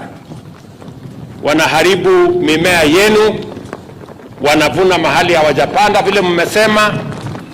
Wanyama wengine wanakuja wanakula mifugo yenu, na saa zingine wanaua mpaka wananchi. Na sababu hiyo ndio leo nimefika hapa kuwaeleza ya kwamba ile ahadi tuliwapatia ya kwamba tutashughulikia hiyo jambo ya human wildlife conflict, ndio tumefika hapa leo. Hapa Marmanet nilikuja mwaka ule mwingine nikiwa naibu wa rais, tukaweka ua ama fence katika Marmanet forest. Leo tumekujia zile mizitu ambayo imebakia. Hapa kwenu tutajenga kilomita 100 mpya ya ua ya stima ambayo itazuia hawa wanyama wakae porini na nyinyi muendelee na kilimo na maisha yenu.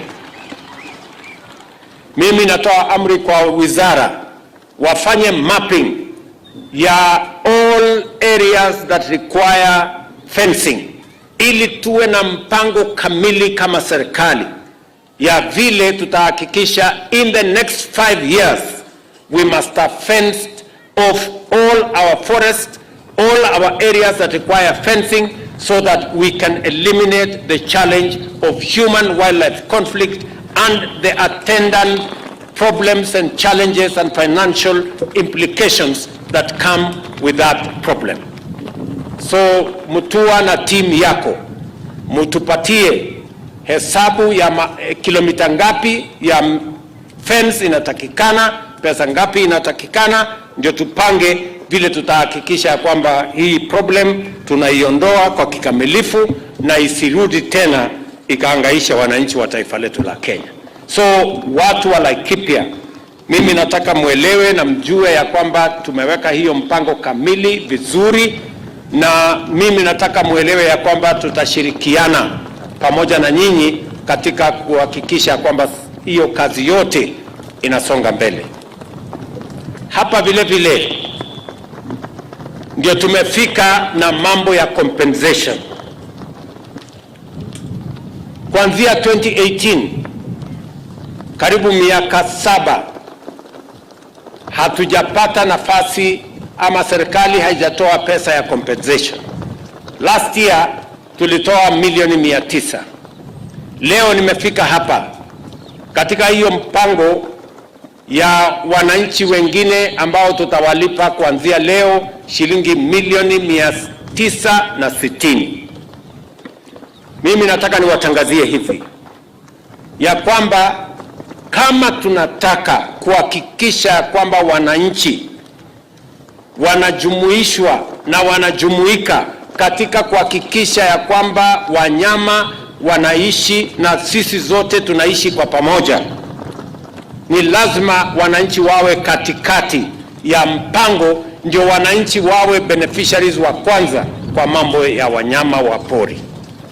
Na ndio sababu hiyo we must be definite and intentional on making sure that the whole conservation idea and concept has people, citizens at the core and at the center of any meaningful, sustainable conservation agenda, plan and effort.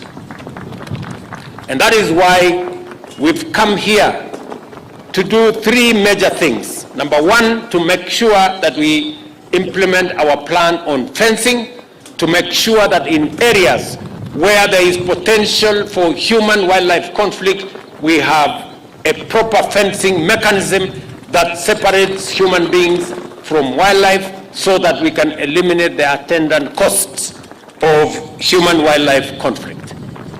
That plan is not just about Laikipia. We are going to construct, Mutua has said 350 kilometers. My information, Mr. Mutua, looking at the numbers, you can do 400 kilometers. And I know you have the capacity to navigate and innovate and build 400 kilometers. with the 300 million shillings that you have. I want you to plan on the whole program so that we know how much fence do we need to put up, how much it costs, so that we can have a plan in the next 5 years. We must conclude the program of fencing and make sure that we eliminate this challenge of human-wildlife conflict in a meaningful way, and also use it as an opportunity for us to restore our degraded conservation areas, especially in our water towers and water catchment areas and wetlands. Jambo la pili, vile vile tumefika hapa leo, ni kuhakikisha kwamba we move forward the needle on matters conservation, and by making sure that we roll out our compensation plan and program. Last year, it was started in Taita Taveta County. Today, we have moved it here to Laikipia County, and my instructions are as follows. We have close to 17,000 already assessed and verified cases of human-wildlife conflict with a cost of 7 billion shillings. We have so far compensated 4 billion shillings by the end of this compensation today. The others that are pending, almost 7,000 cases that have already been verified, my instructions are we should compensate those people in the next 60 days. We shouldn't wait for another 1 year. So, Bwana Mutua, team yako na wale wote ambao mko katika hiyo space, tumekubaliana na nyinyi, mwende mketi chini, kuna kazi lazima ifanyike. Nimemwambia leader of majority awashughulikie kule bunge. Bwana Kareke na team yako mko hapa, mkamilishe maneno ya ile regulations, so that in the next 60 days, we should compensate another 7,000 Kenyans who require 3 billion shillings, so that we can ensure that we build confidence between the public and conservation, so that we can recruit them, knowing very well that if wildlife get into their way, if wildlife destroy their property, if wildlife are engaged in human beings, there is a mechanism for people to be compensated. Vile vile, mnajua tumebadilisha sheria sasa. Zamani mtu akiuawa na ndovu alikuwa analipwa shilingi 1,200. Tumesema kama serikali sasa, mwananchi akiuawa na ndovu tunamlipa shilingi 500,000.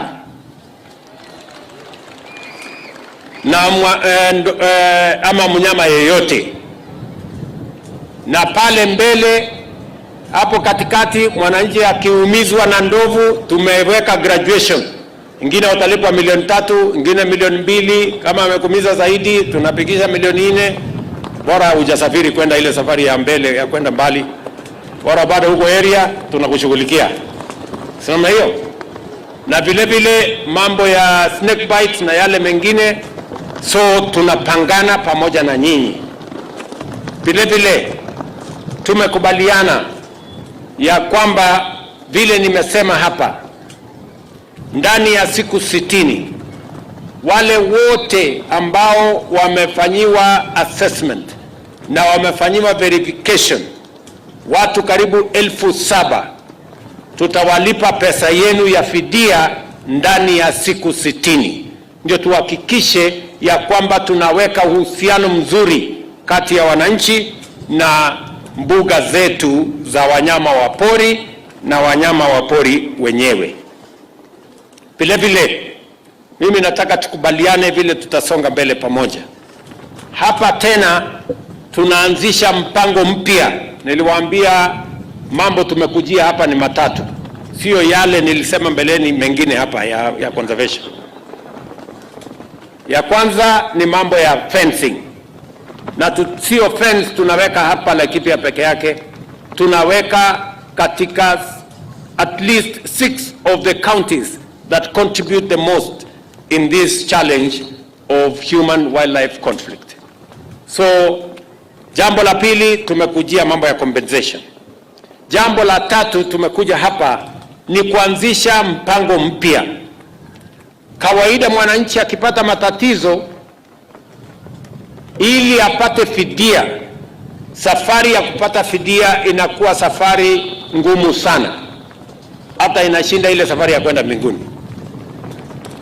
Unaenda kwa chief, unaenda kwa huyu, unatafuta warden, unaenda kwa wengine hapo, unarudi nyuma. Sasa tumehamazisha ili mwananchi akipata matatizo, sasa tutakuwa na mtandao ya kureport incident na kuhakikisha kwamba tunarahisisha mwananchi alipwe fidia kwa muda mfupi. Mtu hawezi kuwa ameumizwa na ndovu alafu anangojea miaka 5, miaka 10 ati ndiye apate pesa yake. Tunataka hii kazi ifanyike haraka, ndani ya miezi chache.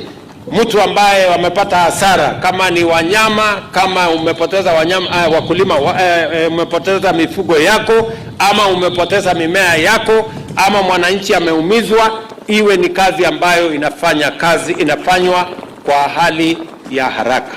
So tutashirikiana, and that is the program we are also launching here. Sasa tutakuwa na vijana working with communities, ndio tuhakikishe ya kwamba kazi hiyo inafanyika kwa muda ambayo inafaa. Vile vile, ili kuhakikisha ya kwamba wanyama tuko na askari wa kutosha, kuhakikisha kwamba wanyama wetu wanakaa pale kwenye mbuga zetu na sehemu ya misitu. Vile vile tumeweka mpango kuanzia Jumatatu tunaajiri game rangers ama askari wa wanyama 1,500 wapya. Na amri yangu ni kwamba zile counties ambazo ziko na shida hii ya mbuga za wanyama kama vile Laikipia wapatiwe affirmative action, wawe na vijana wengi zaidi kuliko zile counties zingine, kwa sababu wao ndio wanaelewa mambo ya wanyama na wao ndio wanaelewa machungu ya mbuga za wanyama ama wanyama wakienda kuharibu mali ya wananchi. Hiyo kazi ikiendelea, Bwana Director General na waziri, muhakikishe ya kwamba tunaendelea hiyo barabara.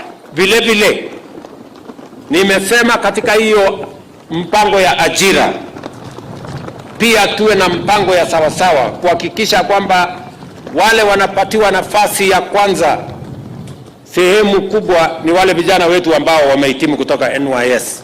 We want those young people from NYS to get an opportunity to serve, as I issued instructions in maneno ya security sector, so that tuendelee na hiyo maneno. Vile vile nikiwa hapa Laikipia, tuko na kazi zingine nyingi, na mimi nitaenda kidogo na nitarudi tena. Hawa viongozi, kuna mambo tumekubaliana na wao, viongozi wenu wa Laikipia. Kuna mambo ya barabara wamenieleza, kuna mambo ya stima wamenieleza, kuna mambo ya maji wamenieleza, kuna mambo yale ya maendeleo mengine tumekubaliana tutaketi chini tuweke priority list, ndio ile pesa nikipata niweze kupangia, hii ndio ya kwanza, hii ndio inafuata, hiyo ingine inafuata. Tumeelewana jameni? So mambo hiyo yote nimekubaliana na wao. Kwa mambo ya stima, kwa sababu mwananchi mmoja aliniuliza pale, mheshimiwa, stima ndio inatuletea matatizo. Mimi nataka niwatangazie watu wa Laikipia, tuko na milioni 500 ya kusambaza stima kwa watu wa Laikipia katika mwaka huu. Na nikitengeneza budget ingine mwezi wa 6, tutaona vile tutawaongezea pesa ya stima ndio tuweze kuwafikishia stima.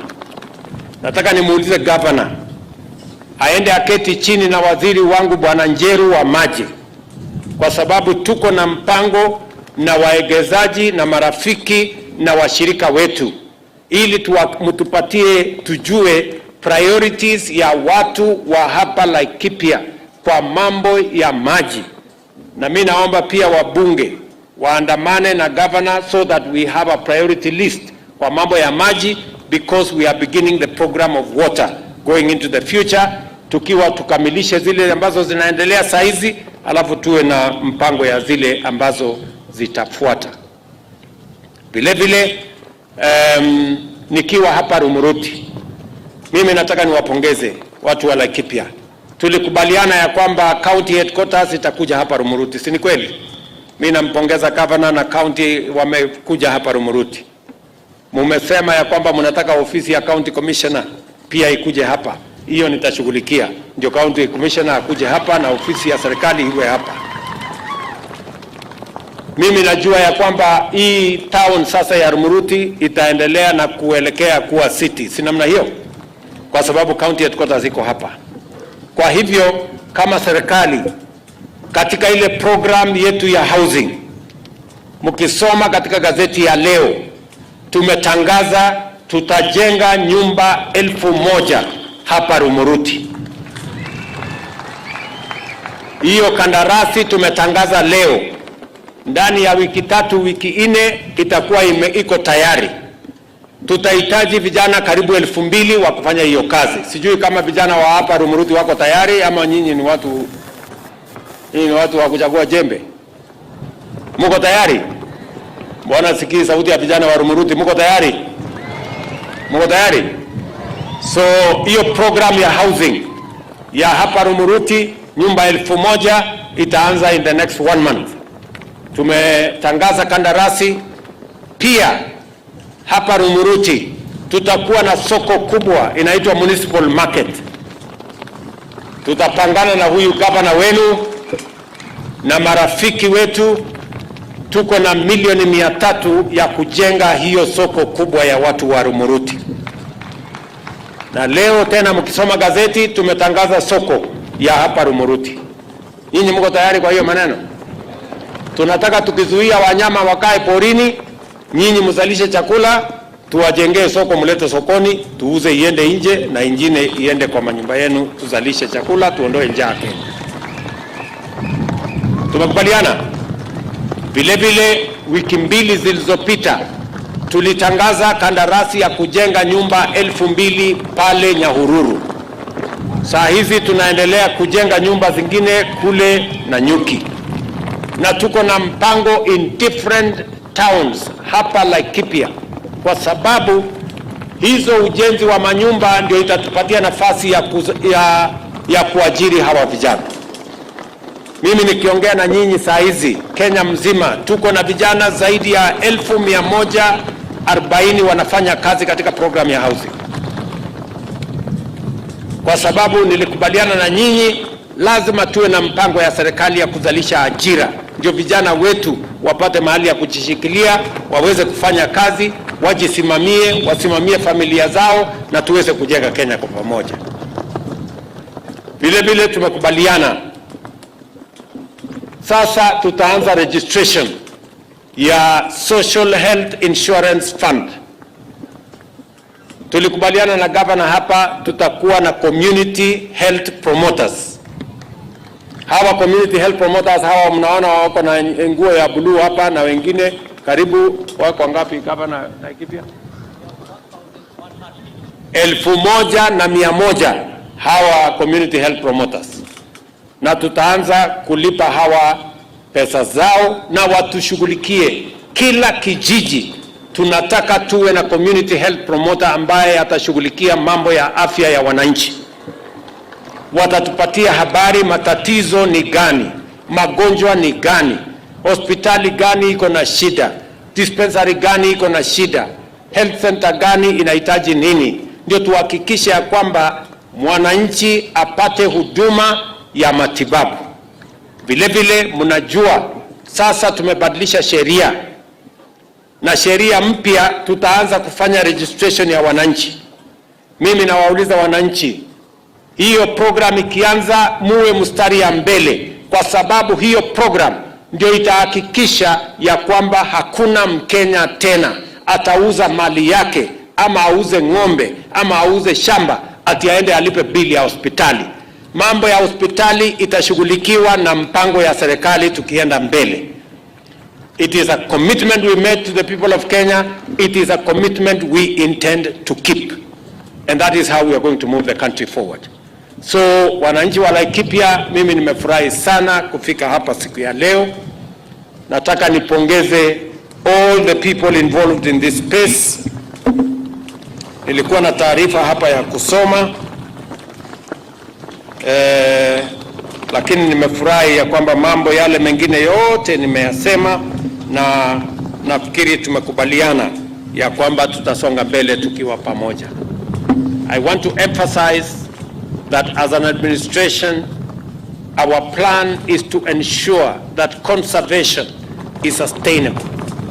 And for it to be sustainable, it must be a partnership between government, the people, private sector, conservation agencies, and all of us must work together and put the people at the center of our plan to make sure that whatever benefits accrue, the people must be in the sharing formula. We must make sure that the people are central to our compensation plan so that the people can see the benefit of working with conservation to ensure that it is sustainable and it is beneficial to both conservators, but most importantly, to the people themselves. So tutashirikiana hivyo, tutafanya kazi hivyo kwa pamoja, na mimi nataka niwahakikishie watu wa Laikipia, hii safari tunatembea kwa pamoja. So mimi sitaenda muda mrefu sana, nitarudi tena hapa Laikipia. Mimi nawatakia heri. Na mimi nafurahi sana watu wa Laikipia, nyinyi ni watu wa maana kwa sababu mnaishi pamoja kama ndugu moja. Laikipia hapa tuko na jamii nyingi, na hawa jamii wote wanaishi kama ndugu moja, watu wa taifa moja, taifa la Kenya. Na mimi nataka niwahakikishie serikali ya Kenya itasimama kidete na nyinyi, ihakikisha kwamba haki ya watu wa Laikipia inapatikana, watoto wenu wanasoma, mnafanya biashara, mnazalisha kilimo, tunajenga uchumi, ndio Kenya iweze kusonga mbele tukiwa pamoja. So asanteni sana watu wa Laikipia, ninawapenda sana, nawatakia heri, Mungu awabariki. Thank you very much. God bless you.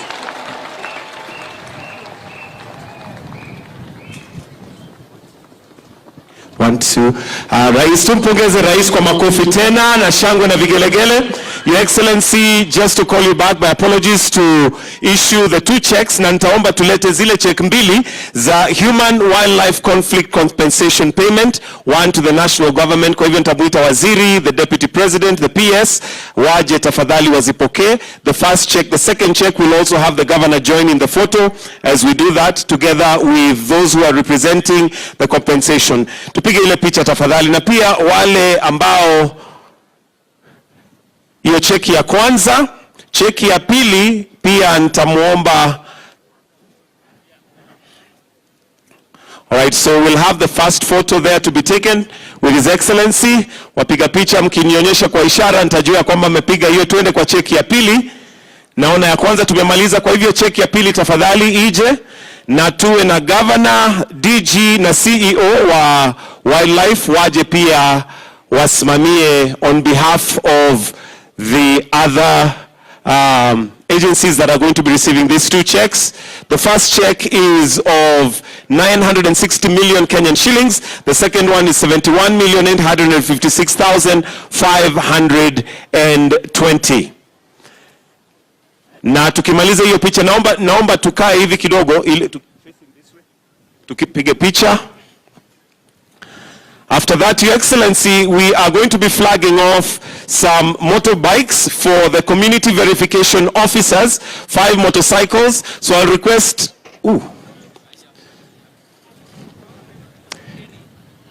so nitaomba tafadhali wengine tunaweza kuondoka, tumwache rais pamoja na waziri for the flagging off of the motorbikes. These are motorcycles that are going to be used by the community verification officers, and I'll count you down, Your Excellency, in 5, 4, 3, 2, na flag off.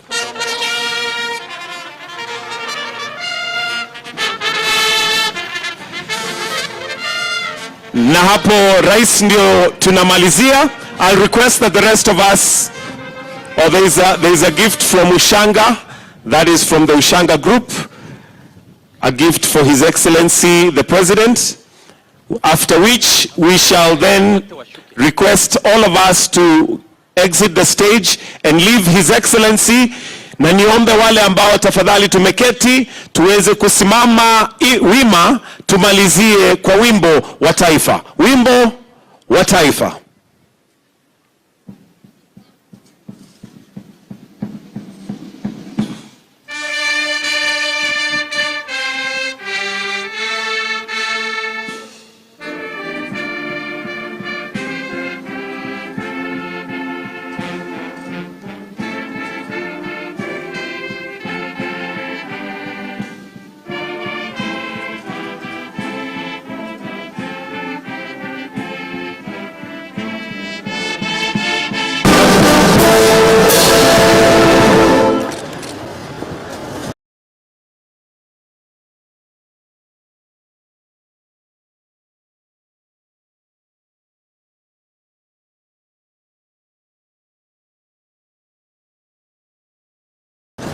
Asante sana.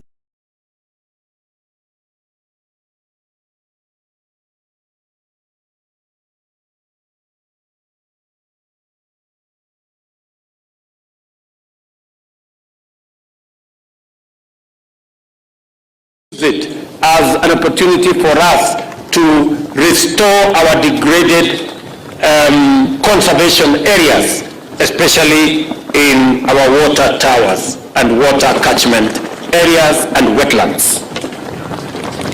Jambo la pili vile vile tumefika hapa leo ni kuhakikisha kwamba we move forward the needle on matters conservation and by making sure that we roll out our compensation plan and program. Last year it was started in Taita Taveta County. Today we have moved it here to Laikipia County, and my instructions are as follows. We have close to 17,000 already assessed and verified cases of human-wildlife conflict with a cost of 7 billion shillings. We have so far compensated 4 billion shillings by the end of this compensation today. The others that are pending, almost 7,000 cases that have already been verified, my instructions are we should compensate those people in the next 60 days. We shouldn't wait for another 1 year. So, Bwana Mutua, team yako na wale wote ambao mko katika hiyo space, tumekubaliana na nyinyi, mwende mketi chini, kuna kazi lazima ifanyike. Mmemwambia leader of majority awashughulikie kule bunge. Bwana Kareke na team yako mko hapa, mkamilishe maneno ya ile regulations so that in the next 60 days we should compensate another 7,000 Kenyans who require 3 billion shillings so that we can ensure that we build confidence between the public and conservation so that we can recruit them, knowing very well that if wildlife get into their way, if wildlife destroy their property, if wildlife are engaged in human beings, there is a mechanism for people to be compensated. Vile vile, mnajua tumebadilisha sheria sasa. Zamani mtu akiuawa na ndovu alikuwa analipwa shilingi 200,000. Tumesema kama serikali sasa, mwananchi akiuawa na ndovu tunamlipa shilingi 500,000. Na ama mnyama yeyote.